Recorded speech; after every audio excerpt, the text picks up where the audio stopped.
je voudrais avec vous, professeur, revenir sur cet autre aspect. On voit bien tout le monde, tous les observateurs, voient un lien direct entre la déclaration de la candidature de Michel Ndoki et son exclusion. Une fois de plus, on revient à la question de l'alternance. Est-ce que c'est une question finalement tabou, aussi bien pour le parti au pouvoir que pour l'opposition? Est-ce que les partis d'opposition qui réclament encore à cri, par exemple, l'alternance au sommet de l'État, ont du mal eux-mêmes à appliquer cela au sein de la partie? Comment est-ce que vous appréciez la question? Est-ce que vous, en tant que dirigeant d'un parti politique, même si vous n'en êtes que le capitaine et qu'il y a un président, vous pensez que la question de l'alternance, même au sein de l'opposition, c'est une question qui n'est pas taboue? Un homme politique français sur qui les Africains avaient tiré à boulet rouge, tout simplement parce qu'il avait osé dire que l'Afrique n'est pas assez mûre pour la démocratie. Ça, c'est un étranger qui le disait. Mais moi, je suis africain. Et j'ai envie de dire que nous, Africains, nous ne sommes pas encore mûrs pour cette démocratie-là. Parce que avant l'arrivée des Européens, nous avions aussi notre démocratie. Mais nous avons importé, nous avons reçu une démocratie à l'occidental ou venant de ne sais de quel coin du monde. Ce qui est embêtant dans cette affaire, c'est que nous avons reçu cette démocratie sans mode d'emploi. Comme il y va des autres institutions que nous avons reçues. L'institution présidentielle, que certains n'ont pas compris, parce qu'il n'y a pas le mot d'emploi, qui pensent que c'est une chefferie traditionnelle. Le Sénat, qui vit ailleurs, nous l'avons reçu, et nous pensons ici que c'est une maison de retraite.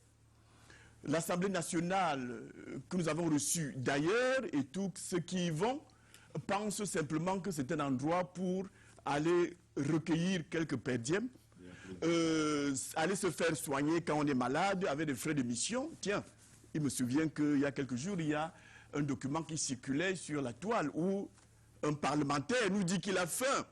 Il risque un AVC parce qu'il lui faut de l'argent pour soigner et lui-même et ses enfants.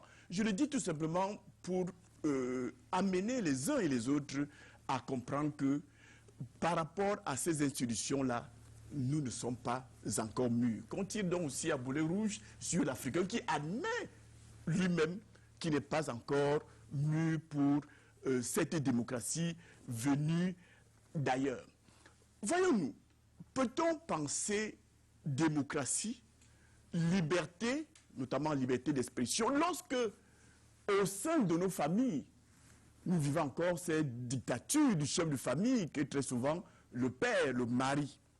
Pouvons-nous penser liberté, égalité et donc démocratie sur le plan beaucoup plus global lorsque nous vivons au Cameroun, que je prends un exemple en Afrique, alors qu'il n'y a pas de démocratie? Nous n'attendons pas qu'au niveau intermédiaire, avec des structures telles que les partis politiques, qu'on puisse avoir et l'égalité et la liberté d'expression, et que sais-je encore.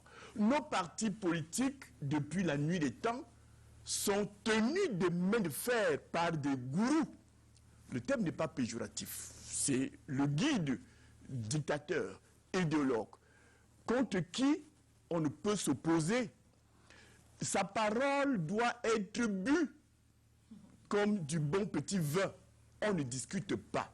Et ce n'est pas seulement au MRC. Nous l'avons connu avec l'UNC de Ahidjo. Nous le connaissons aujourd'hui avec le RDPC de Paul Biya. Quelle égalité y a-t-on pour nous découvrir au RDPC? Lorsque, dans une association où on prétend que tous les adhérents sont égaux en droit et en devoir, la tenue du parti est à l'effigie d'un individu, de membre. Vous comprenez que ce n'est pas du tout un parti politique. Pour dire que, arrêtez, nous n'avons pas de parti politique au Cameroun. Ce que j'ai dit de Ahidjo et de l'UNC est vrai pour le RDPC et de Paul Biya, est vrai pour l'UNDP pour Bello Bangari, est vrai pour l'univers aussi. est vrai, non. Ah, peut-être que le cas de l'univers est l'exception qui vient confirmer ce que je dis. Tenons. En 2018, il y a bien le leader du parti Univers, mais il n'a pas été candidat à l'élection présidentielle. C'est quelqu'un d'autre qui a été propulsé au devant de la scène, ce qui ne me semble pas le cas dans ces partis de gourou où on a des candidats naturels. Ça nous permet donc de tomber au MRC, où il y a évidemment, le mot n'est pas très fort, il y a évidemment un gourou là-bas, comme dans tous les autres partis. Souvenons-nous de la chanson qui a pignon sur rue dans ce milieu-là. Quand on dit je vais, moi je vais. On ne discute pas. Même s'il vous amène dans la tombe, vous y allez. C'est ça, la dictature du gourou. Vous voyez bien qu'il vous enfonce. Voilà M. N'Djamène qui me regarde avec des grands yeux. Il voulait être député. Il voulait être minimalement conseiller municipal. Mais quand tu as dit, on n'y va pas.